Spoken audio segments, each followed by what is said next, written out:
Hey, everybody. Thanks for joining us. Let's go ahead and open it up to shares and questions. And then if we have time, we'll go through and we'll do a practice.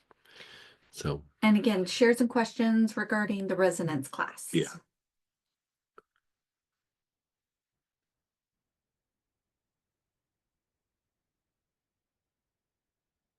All I can hear is practice. Practice, practice, Let me check. I didn't see my practice. chat. Maybe somebody wrote something. Go ahead, Dorothy. Hey, Dorothy. Hey, Greg, I think everyone would agree it was just a fantastic class, and Oh, good. I'm glad you enjoyed. still feel kind of high from it. Yeah. Oh, well, let's see. I was gonna say excuse me, after the first segment, I guess, uh,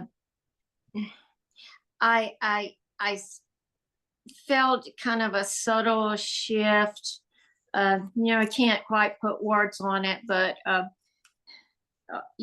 I was reflecting on it later, it Mhm. was almost like a door opened, and Yeah. just a Yeah. door, and I went through, and in a different space. How did that feel? uh, Kind of refreshing. Yeah. Nice. uh, anyway, I wanted to ask if this is appropriate. The oils in the class were so fantastic, and Mhm. in our newsletter this week, you put in new products, and some of them were oils from the class, like Sure. the formless consciousness, lymphatic bliss, and primordial self. And I Mhm. noticed you're offering them in roller balls on the website. So my question is, how do we use these? I mean, I know we have the protocol or in the booklet, but say like if we have the roller ball, do we put it on our wrist or on chakras? You can put it on your wrist or like where you're going with it on the chakras. Um, one of the things that we're going to do with our practice tonight is we're going to take that first segment and instead of doing all those protocols, or the patterns, I should say, we're going to use the same sequence of oils, but we're going to target a part of our body or a chakra. And so you could do something very similar with that, like putting the roller ball on the spot. You know, say you're wanting to heal your shoulder. You could roll the roller ball on the shoulder of one of them and then start taking long, slow, deep breaths into the shoulder, which is what we're going to do tonight. Oh, okay. And so, putting it topically on there, it does enhance it. I mean, on one level, you could say, not necessary, but at the same time, it does magnify it somewhat. And you know, if you just had the little bottles, you do fine with just inhaling. But if you really want to go deep, like this is, like I have these little leather pouches that I travel with, and they got like my hardcore oils that I use, and one of them is just this little pack of the first segment. And I'll like if my back starts bothering me, I'll do it on my back. If it's my shoulder, I do it on my shoulder. Like any area that I want healing, or if I'm feeling like a little bit of congestion in a particular area, I'll do it on that spot. So Like, like if the solar plexus feels like, ugh, I could use a little mop up here. I'll go through and I'll target that area. And so one of the areas that I target kind of a lot is the throat.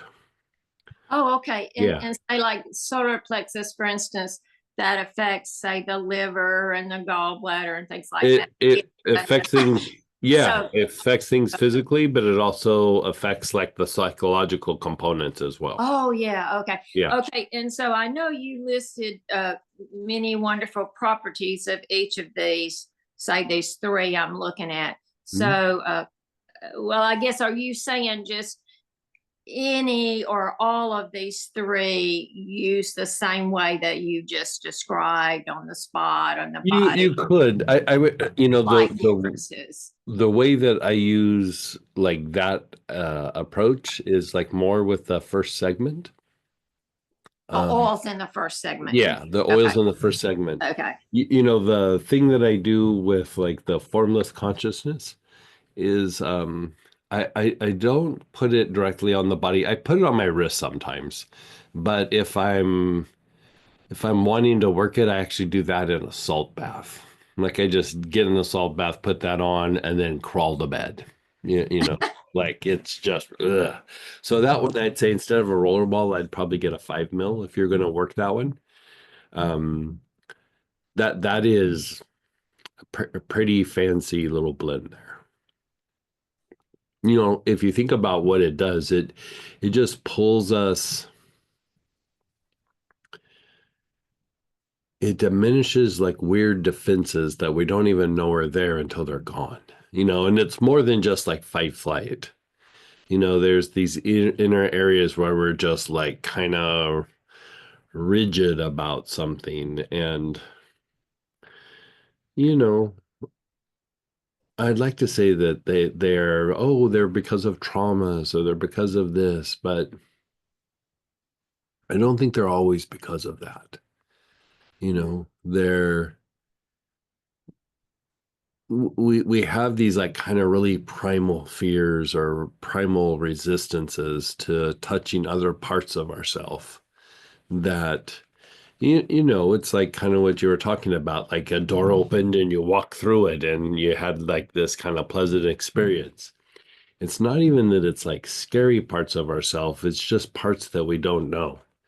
And our attention gets so used to focusing on the things that we need for survival that we don't really spend time exploring these other areas of ourselves. And that's why I was calling it like the inner badass. It's not necessarily like negative things, it's just things that we don't touch or we don't really experience. And so yeah, that formless consciousness. I have this other smaller pouch that has that and a couple other blends that you guys, they haven't made it to a class yet. But, they're all in that vein of exploring just different areas, and that's the purpose of meditation, and that's the purpose of healing, and that's the purpose of ceremony, and all of these things are to be able to experience these aspects of yourself that you don't experience in normal everyday life. And so it's almost like a little ceremony in a bottle, if that makes sense. Well, but on the formless consciousness, if we prefer not to take a salt bath, is there any other way to take advantage? It's like maybe, well, I mean, I always love a spray. I mean, that's quick. Yeah, you could, I guess a body tonic or something. Sure. You could do that, but you could take the rollerball and say like dab it on the joints of the arms and legs. Oh yeah. Yeah. Okay. And then, so just go dab, dab, dab, dab, dab, dab. And then maybe, let's see, with that one on the ajna. Okay. Okay. And then lay down and just like let go and let the oil do what it's going to do. Great. Okay. And then the other two maybe do according to what you were talking about earlier on parts of the body. Okay. Thank you. And the reason I did a write-up on those three were those were the three new ones that we hadn't had. So I just thought, I'll throw out some information for you guys to be able to process them.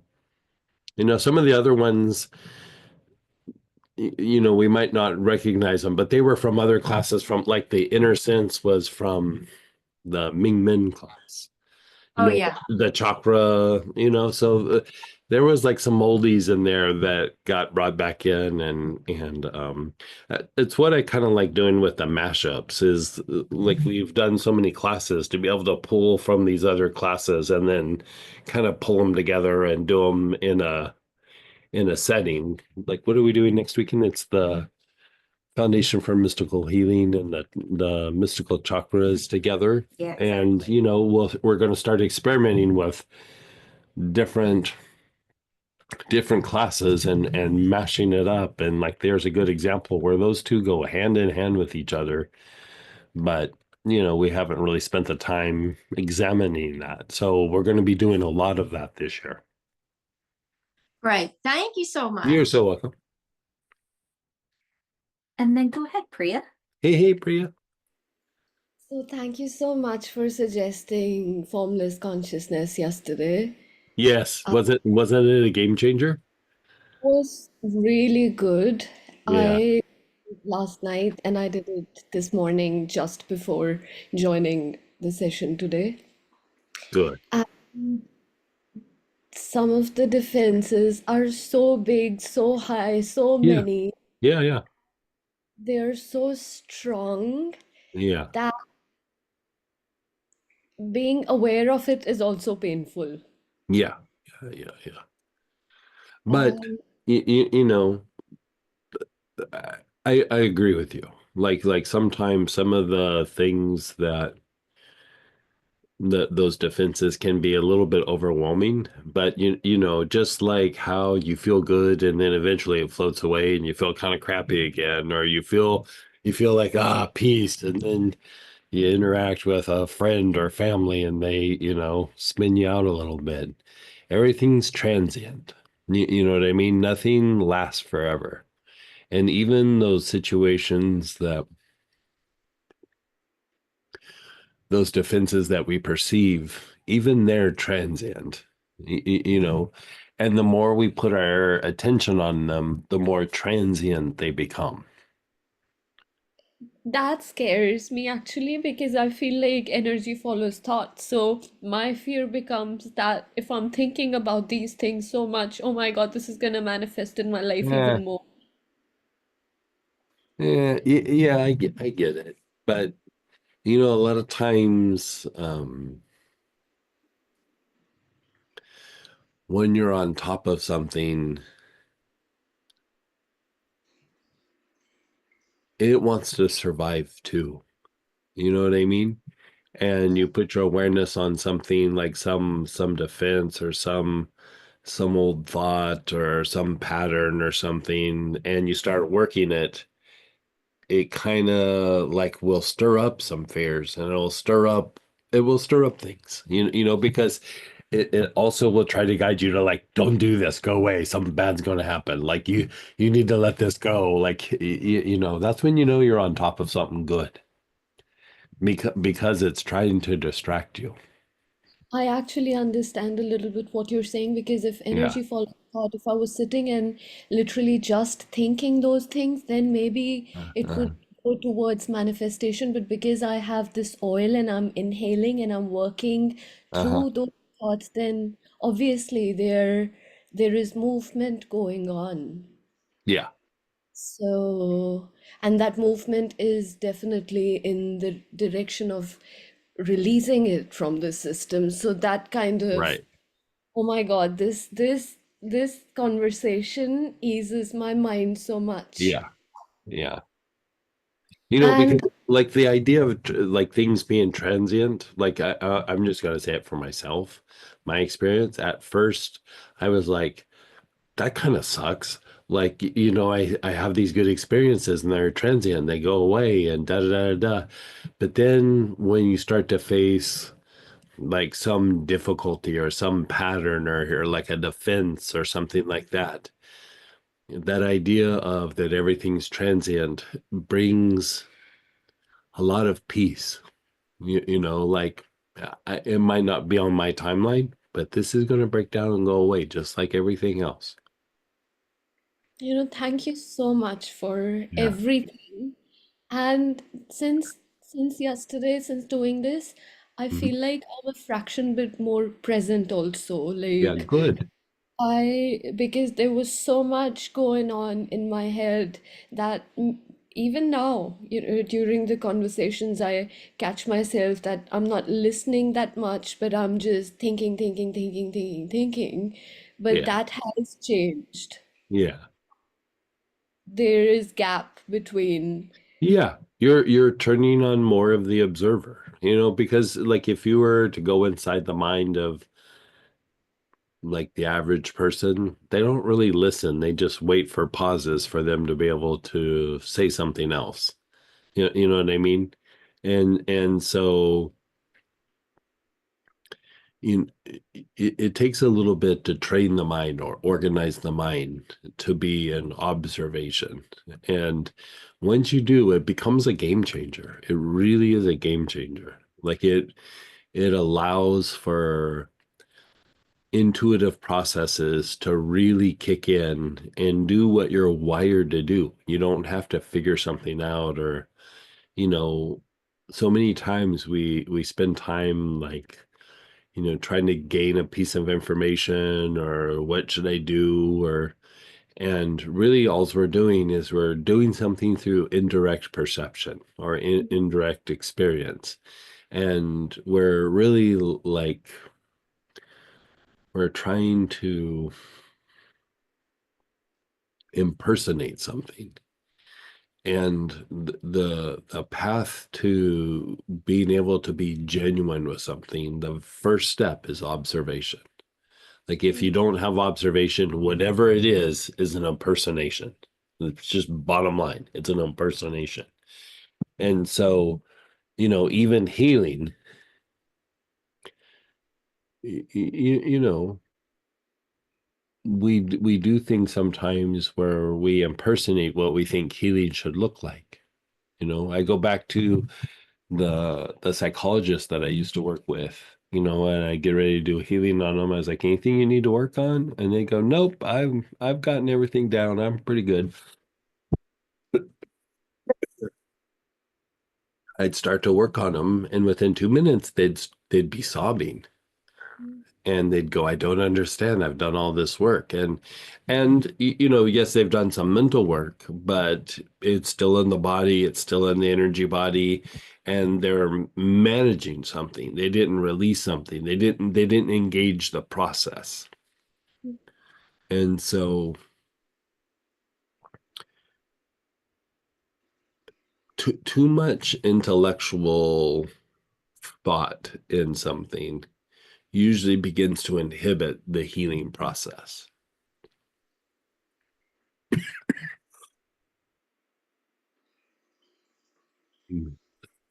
Sorry. And that kind of makes sense because Mhm. then we're not fully just being because Right. Exactly.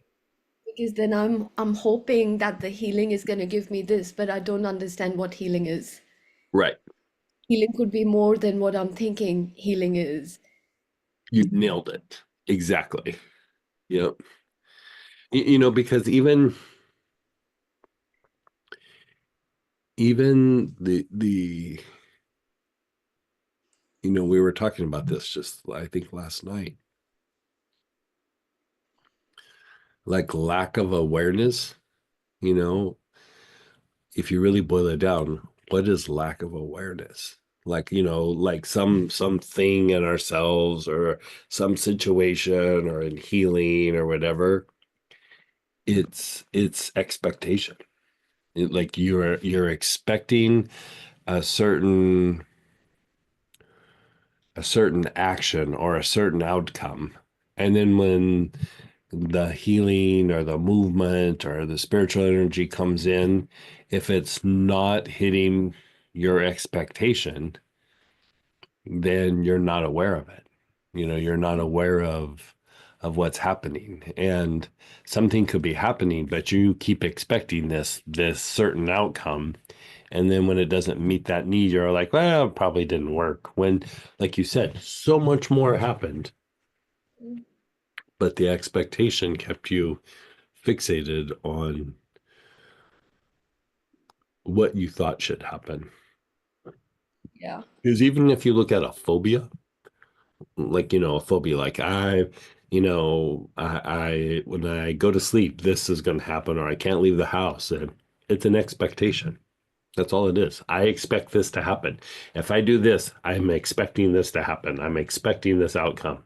So I can't go out of the house, or I can't lay down, or I can't go to sleep. It's just an expectation. It's just an expectation that has lifted a lot of weights and taken a lot of steroids and has gotten big and strong, you know?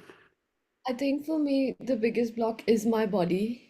Hmm. Like, if the body was a bit more relaxed and calm, it would be a little bit more easier to be more aware, I feel. Because the that restlessness in Sure, the arms and legs, it takes my focus sure. there, and to not to be that in that moment wherever I am, and so I'm distracted from the bigger I feel. I don't Right, know. right. But but yeah, thank you for formless consciousness, and thank you for this class. Yeah. Yeah, Going it's a really good class. I mean, we were talking, I feel like it was almost a little bit of a disservice because here in the US, it's Super Bowl weekend when we did the class. And I was like, a bunch more people would have probably taken the class had we not done it on Super Bowl weekend. But I don't know. I wanted to keep the ball rolling. So, I just feel blessed to be able to have access to Zoom, and technology sometimes can be such a grace that from here I'm able to access all of this with you yeah, all. yeah. Thank you so Yeah, much. you're so welcome. And then just a question and looks like a share here.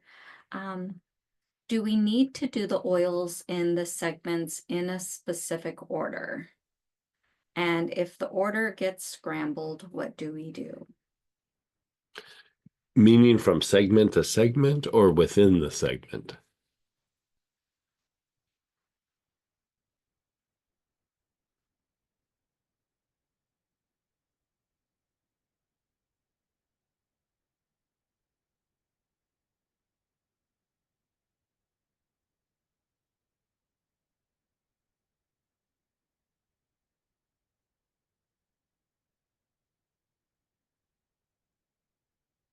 I guess I could just answer it like this. Like the segments themselves can be a standalone, so you don't have to necessarily do them in order. But when you're doing the segment, that I would do in order. And if for some reason you get a little scrambled with it, go back and revisit it, especially segment 1 and segment 5. It's very important that the segments are done in the sequence. And then someone shared, I missed last weekend, but I'm excited to practice and try this out. Oh, good. And I think we're ready to do a practice. So what we're going to do is we're going to go to segment 1 and we're going to pull out our oils that were for that first segment, but we're not going to follow the protocol there. We're going to follow what I was talking about with Dorothy, like directing it to different parts of our body. So I would say pick out an area of your body where there needs healing, or it could be a situation. Like, say you have an issue with a family member or a friend or something at work, some task you might be doing. You could also do a past event, like, something that maybe was negative or somewhat negative in the past. And we're going to focus on that and then do the sequence of the oils rather than doing the procedures here. We're going to follow the sequence, but not do the pattern. Okay. So whatever you're focus on it, observe it for a moment. And the first oil that you have is lymphatic bliss.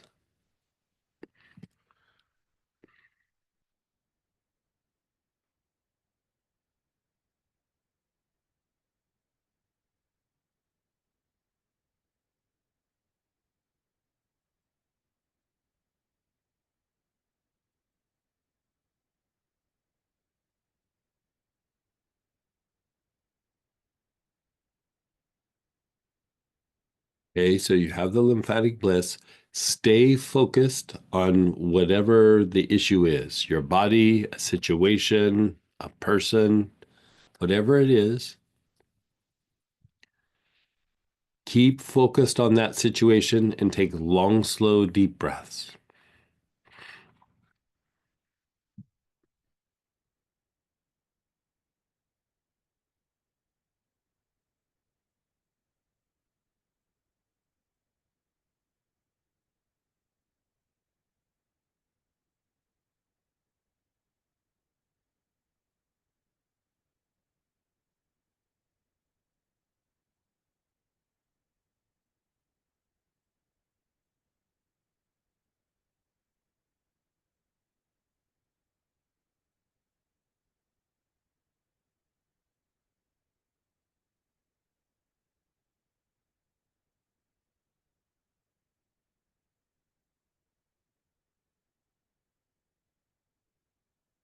You're taking nice, long, slow, deep breaths.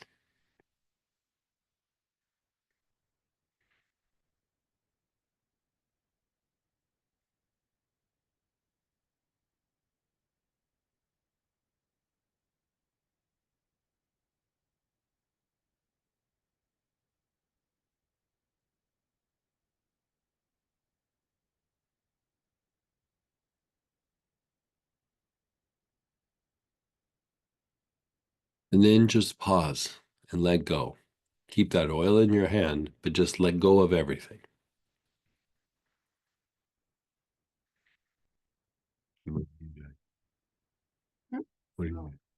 Your knee.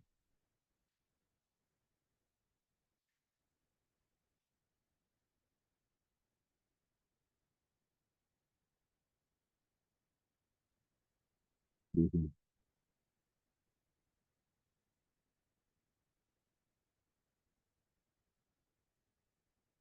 And then the same situation, lymphatic bliss, you're taking nice, long, slow, deep breaths.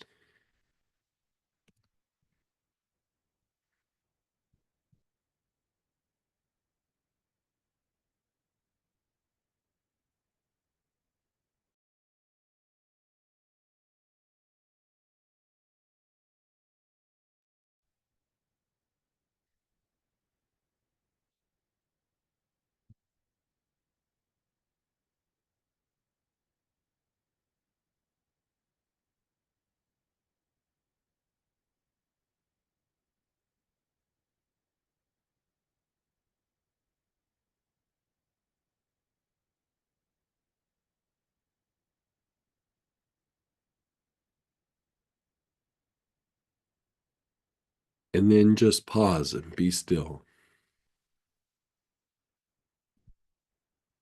Just pause and let go.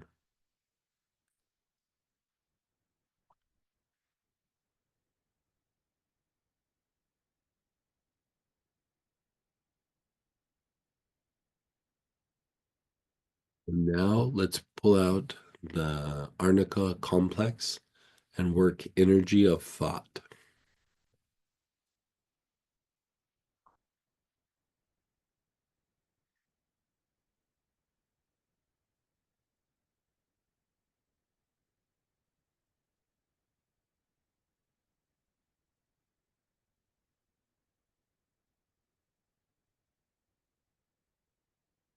You're still on that same area, your body's whatever situation that might be, and you're taking long, slow, deep breaths with the Arnica complex.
And then just pause and let go.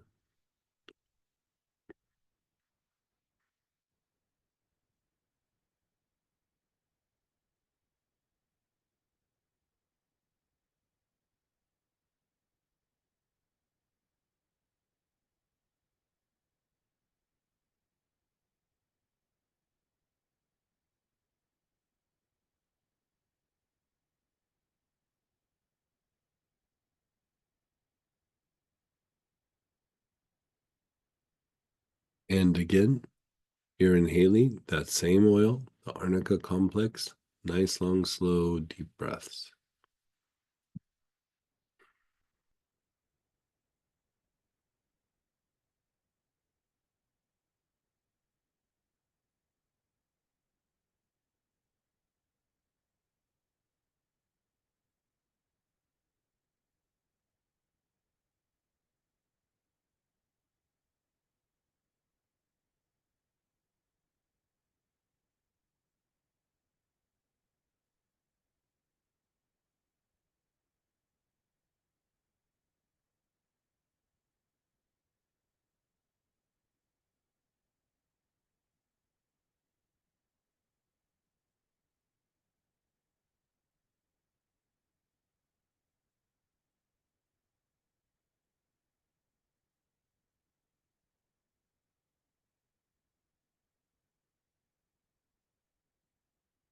Then pause.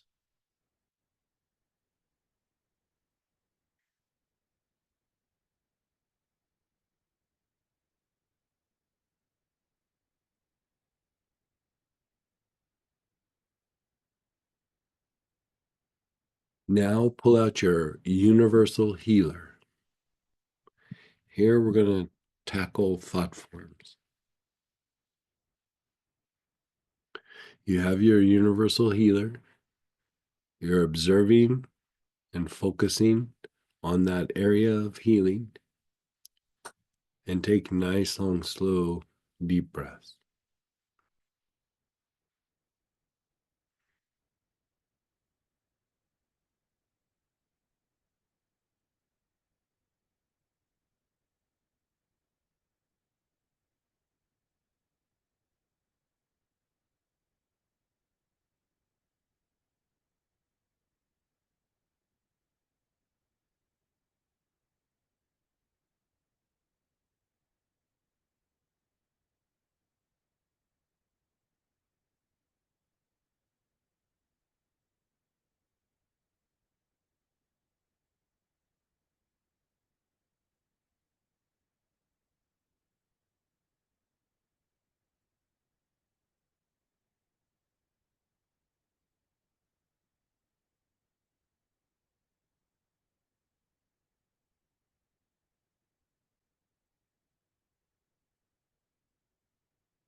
You're taking nice, long, slow, deep breaths.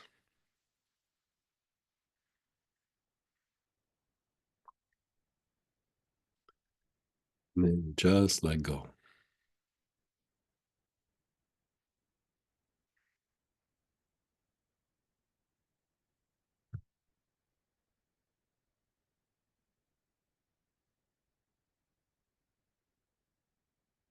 Just let everything go.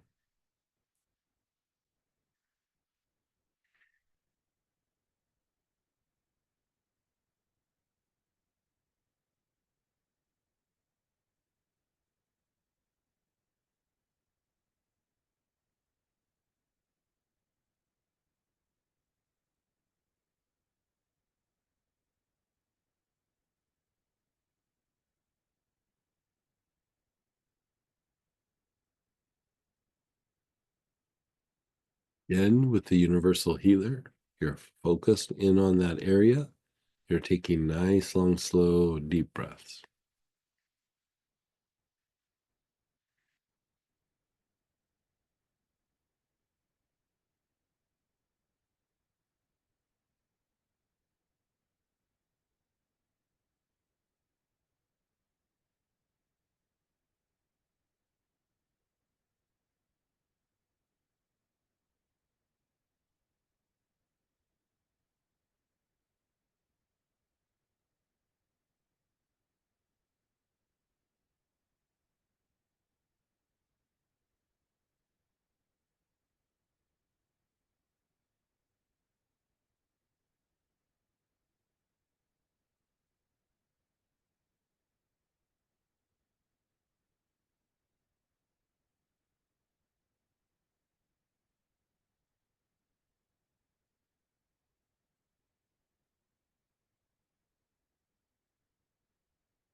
And then pause and be still.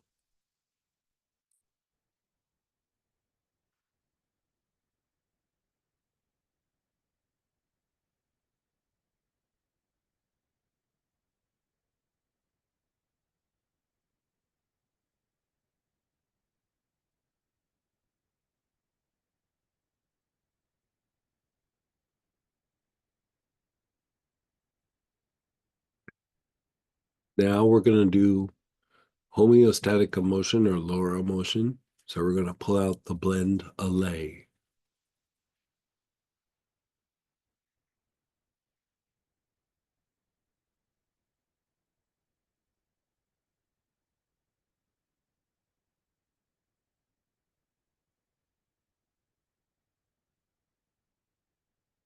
You're focused in on that area. You're inhaling allay.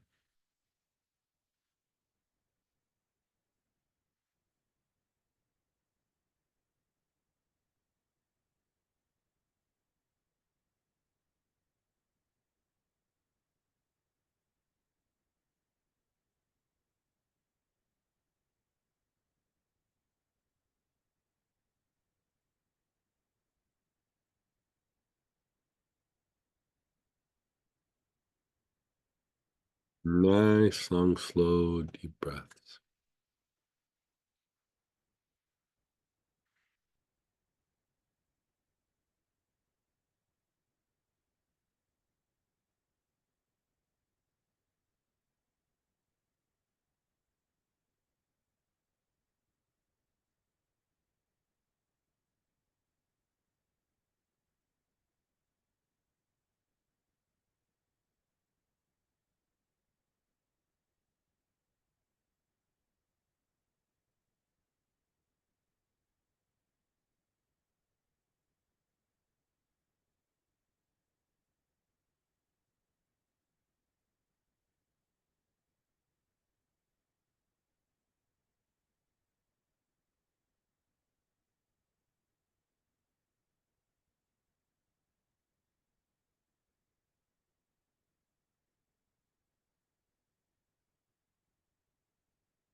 And then pause and just let everything go.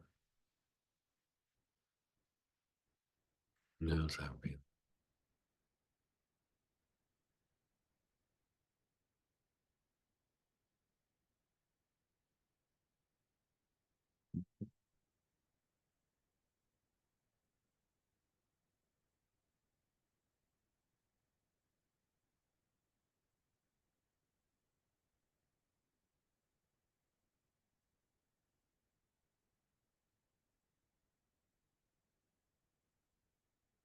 You're going to use the allay again. Focus in on the area. Nice, long, slow, deep breaths.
And then just be still.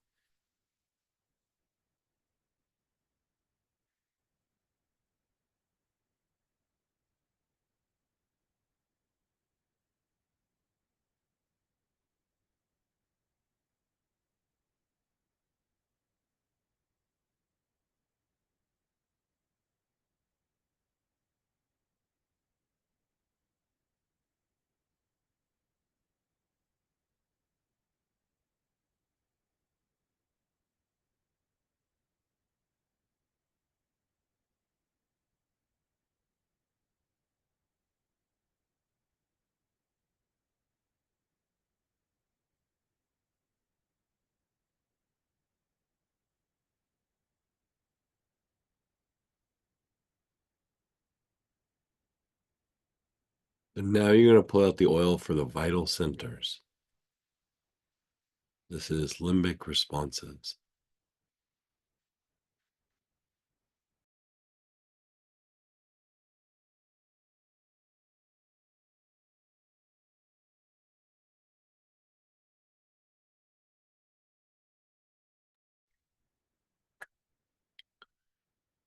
Your awareness is on whatever that spot is.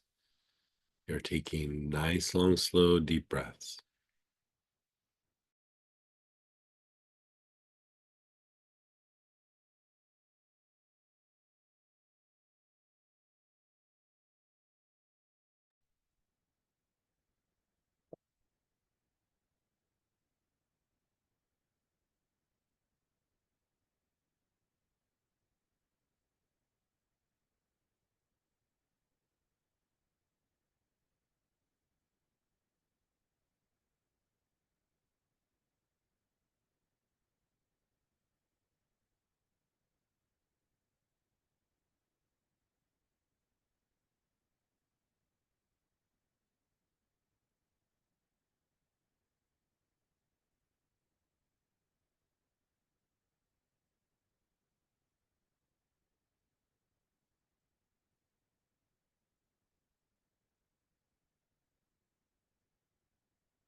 And then pause. Just let go.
Again, with the vital centers, focusing on that area.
And then pause and let go.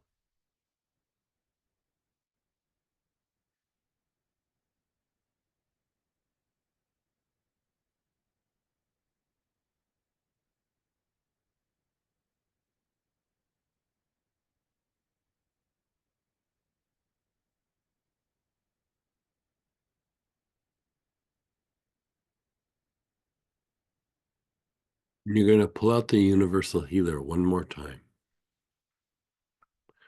You're going to focus on that area and take nice, long, slow, deep breaths.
Just pause.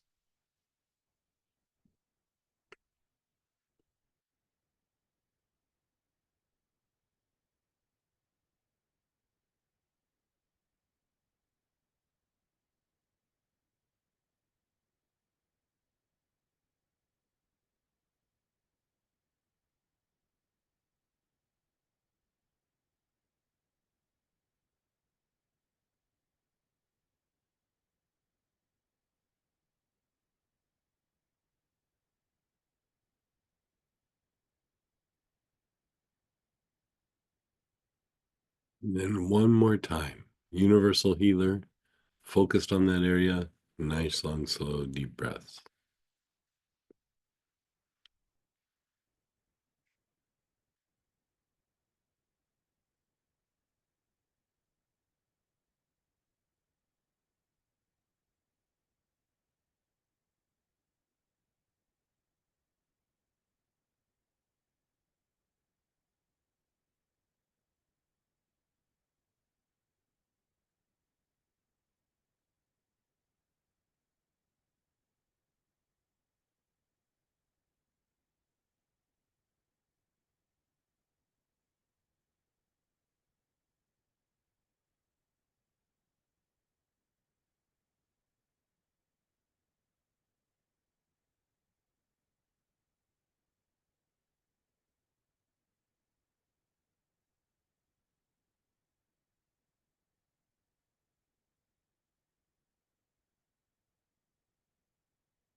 And then just pause and let go.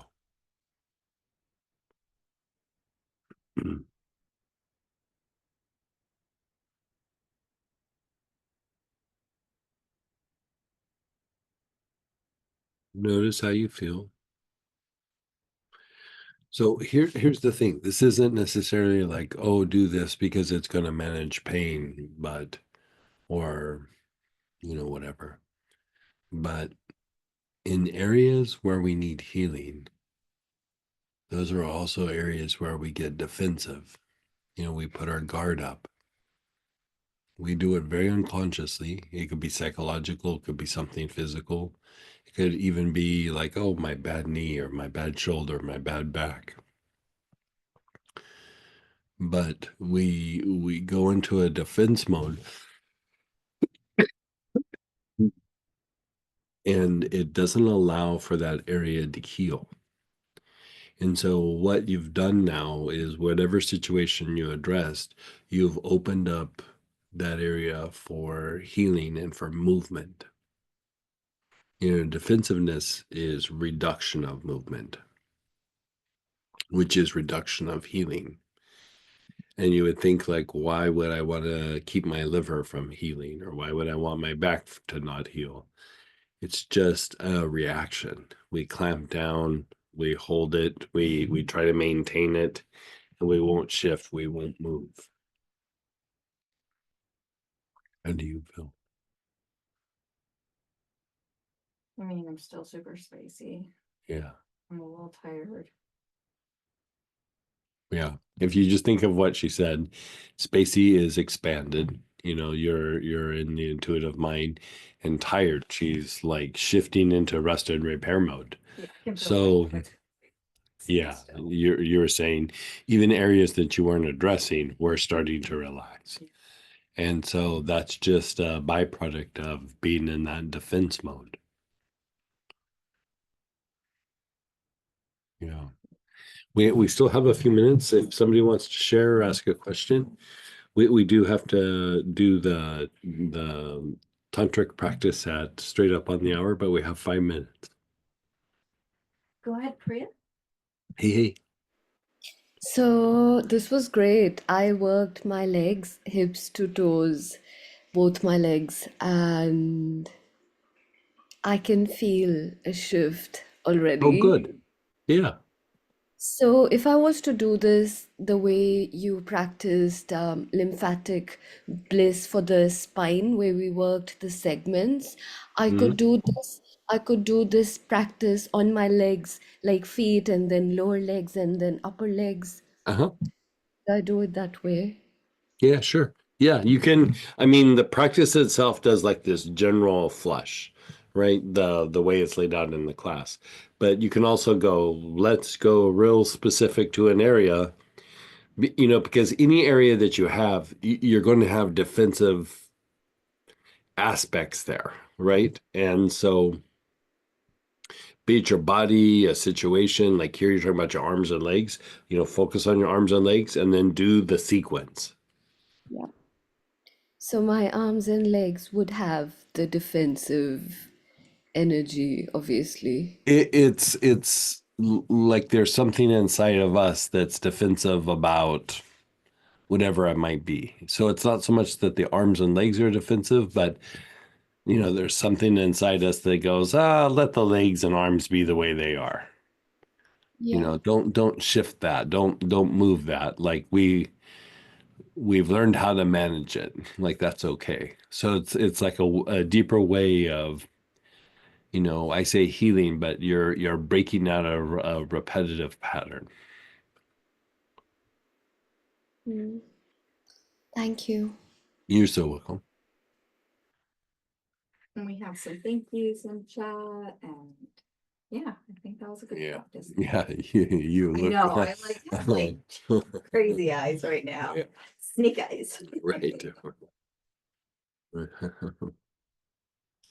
Someone said I'm gonna try it on my psoas. Yeah. Oh yeah. Psoas would be a good example. Yeah. Okay, you guys. Well, that's good. And for those of you that do the Manjushri sword, we'll see you in a couple minutes. And if not, hopefully we see you on the weekend for the mashup class. So take care.